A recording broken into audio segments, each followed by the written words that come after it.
Antecedentes y estructura de la tabla periódica. Buenos días, chicos. Este tema vamos a ver ahora en química. Ahora nos dicen que la tabla periódica es un instrumento que permite conocer y comprender de manera fácil las características y propiedades de los elementos químicos.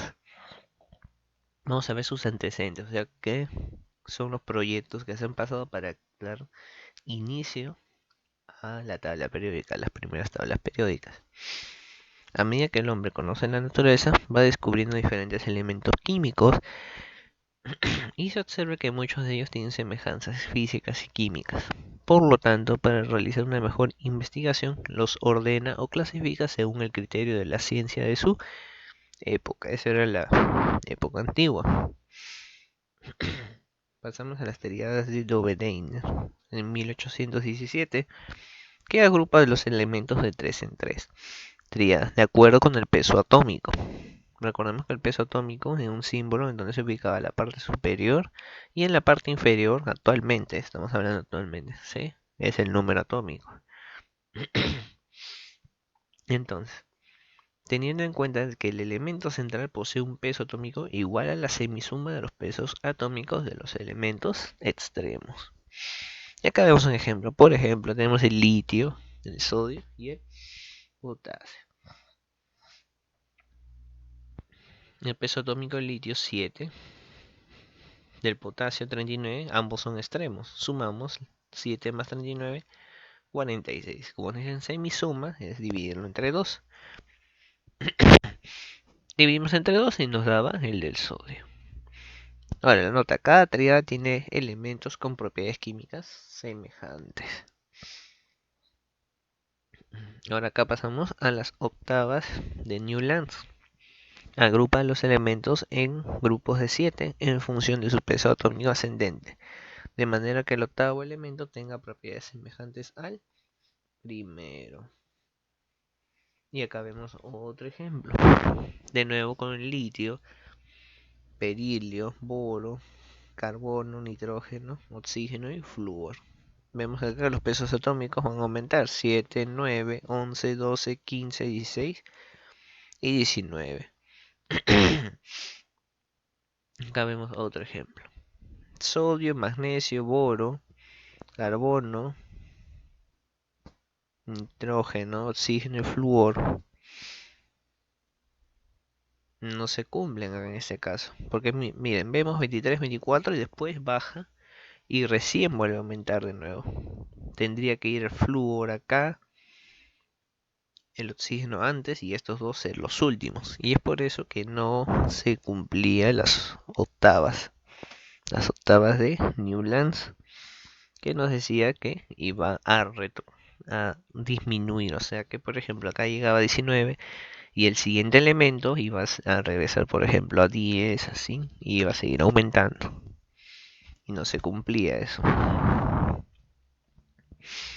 Ahora pasamos a la tabla periódica de Mendeleev, que lo realizó en 1869. El químico ruso ordena los elementos de acuerdo con la variación periódica de las propiedades de estos. Afirma que las propiedades de los elementos están en función periódica de su peso atómico. Tenemos entonces las características de su tabla periódica. Los 63 elementos fueron ordenados en filas y columnas de acuerdo con su peso atómico. Los elementos que forman una columna van a tener características semejantes. La tabla tiene 8 columnas o grupos. Es por eso que acá se da ya la idea de los grupos. Recordemos que, por ejemplo, el primer grupo, como se les enseñó en configuración electrónica, el primer grupo tiene características similares. Tiene ¿cuántos electrones tiene? 1. Grupo 1A va a tener un electrón. El grupo 2A va a tener 2 electrones. El grupo 3A 3 electrones y así sucesivamente hasta el grupo 8A. Grupo 8A son los gases nobles. El grupo 1A son los alcalinos, o también llamados solamente térreos. El grupo 2A, alcalinos térreos. El 7A, los halógenos.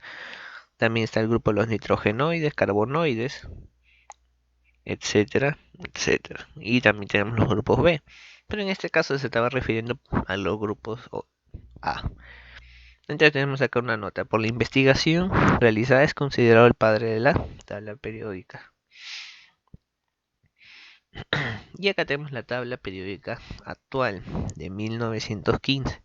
Se basa en la ley periódica de Moseley, descubierta con los rayos X. Las propiedades de los elementos son función periódica de sus números atómicos. Basándose en esta ley, Werner diseña la tabla periódica actual. Ahora, tenemos una nota también llamada tabla periódica de forma larga, ya que se basa en la ley periódica y en la configuración electrónica. Como les había mencionado, ya existe un orden de los átomos según el número atómico y según el número de masa, y ya está clasificado ya, no solamente en grupos, también ya se comienza a clasificar en los periodos de las familias. Entonces, espero que hayan podido entender la clase de hoy día, que se ha basado en la historia de la tabla periódica. Entonces, y nos vemos en la siguiente semana. Gracias.